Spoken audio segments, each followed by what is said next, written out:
Etiefo me mamuni akwaba eba Melodies Podcast YouTube channel so na Endra assembly esi ewo Ghana na the esi ya yebeka se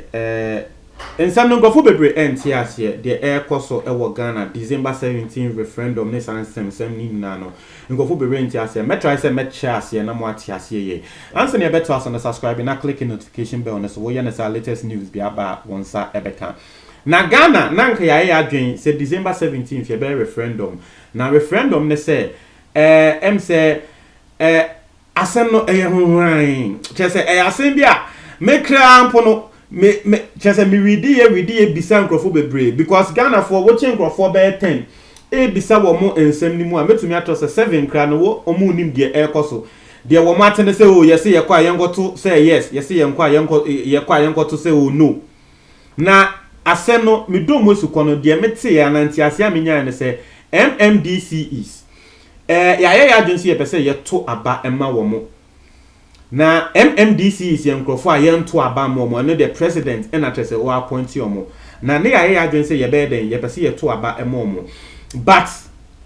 na de Ghana for kan ana de nkrofo kan ye beka say MPP for na wo mo suggestion and say yema nkrofo way they should stand on political tickets. Now just say MMDC is no wo kwa ebia wo be ni nim atre say wo ye NDC ni ana wo ye MPP ni. Now indirectly no we know these people their political affiliations but ye fan say ye nim because say president and appointed Sandy Pakuna eye den kra na onim say Sandy Pakuno wo free MPP mu. What you say NDC time so wo mo amahama election mu ni na no udomo sukwa obehu ne say wo ye NDC ni but Imrano and Ghana law no emma ho kwan say at that grassroots level no yemfa politics in shame nti nanka Ghana ye koye referendum December 17th say yento abane ema nkrofo we ho kwan say wo monfa political affiliations ento wo mo so nti eno ene ade asa referendum yi nanka ye koye nti na MPP for can say yenkoto yes say yeto abasa yes na Ghana phone ya yeto yes na trese ne kre nkrofo we betumi omo campaign a wo betumi eyi omoni ma trese wo mo ye MPP for ana wo mo ye de NDC for na initially no na ya de a MPP ni NDC phone ya wo ma ye omo adwen say wo mo be pene say yenkoto yes na me nim de esi ye hwa na say NDC for be ye U10 NDC for be ka say no yenkoto say no nti ye to say no na trese nkrofo we wo mo kwa any kwan say wo mo standing on political tickets sa MMDCs no any kwan say wo mo standing on political tickets nti e be yen say bebre because Ghana mra de ehwe say referendum say ye be giatum ama referendum abedane embra no e wo say enkrofo a eto waba no over 70% e ka say yes ansa na ye be pene say ade a ye pese ye no ebim nti in this case MPP for eka say ye man grofo we and standing on political tickets no wo mo ka say ye ngoto aba say yes no e wo say Ghana for eto aba no over 70% eka say yes na Ghana ha say so de munim say abato oba na eye MPP and NDC a wo bie ni ho a wonya about 70%. Nti na akoye nsensem bebre MPP for try say wo mo kasa say NDC for ye ne mo aya adwen say ye koto yes aden asese a mo pese mo sign mochi nti John Boydu mu nia ebe ye press conference a wo mo kasa ye etia NDC for e ka say NDC for mo so samo adwen biom ne be ne yes because in this case no because they want over 70% votes nti wo mo hia the NDC. But civil society groups bebre sorry ye etia say that be Ghana for yenko to know na wo share online post aye ya obehunu say na obi angrofo bebre ka say no TPP for just say ngrofo a wo mo kasa ngrofo tie e wo Ghana has dodo na ka say ade we de yenko to know it na ya akoye say MPP for yes na wo mo ka no 70% na wo mo hia ebebem no emba so international say ye koto aba na ebia president ana MPP for womunim ebegu ase nti endra ye wo na trese live 8:30 na 8 o'clock na trese president Akufo-Addo ka say wo beba be address Ghana na 8 o'clock no wamba and I just what they in Semba Bontia Wakasa will be addressing Ghana 8:30. 8:30 in a year train and no buy and I just say, will be have a press conference. And the Rebecca said that you'll be addressing a press conference or by addressing the nation.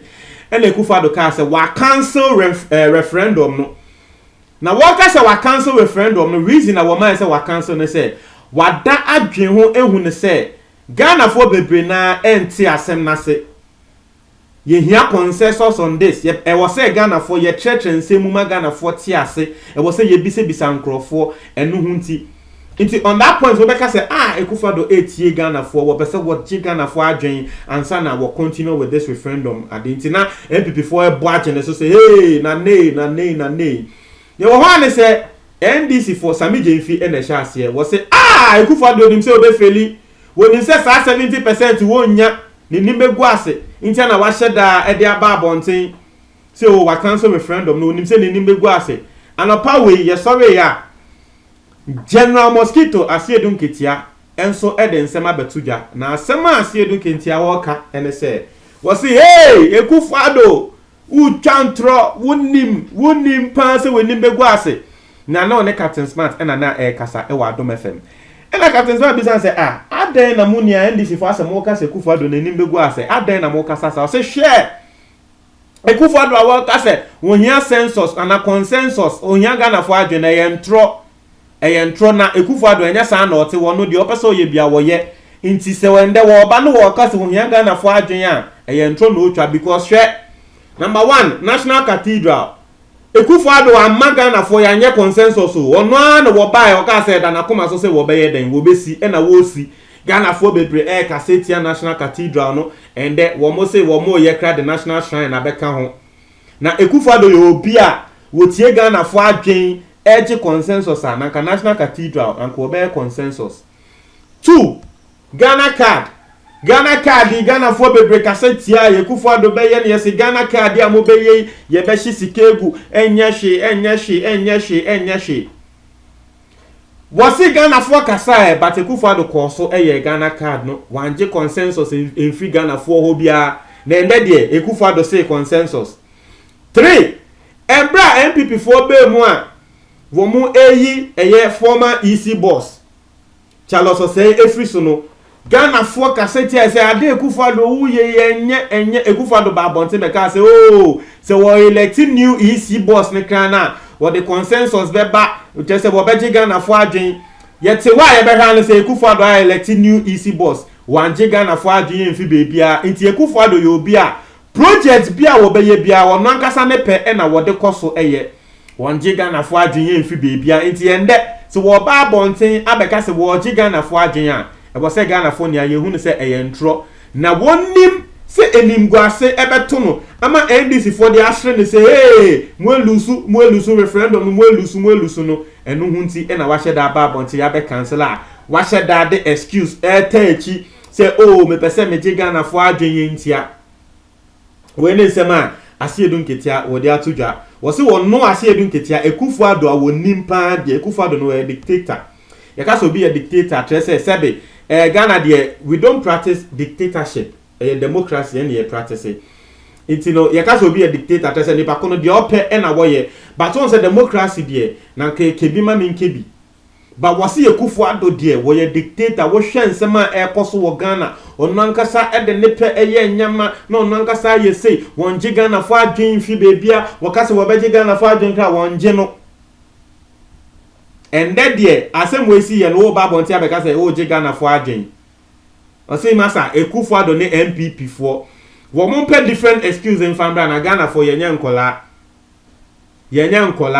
na sebe wo bia wunim no pa no sebe anajo yenso kanea enhwe nenim se hwani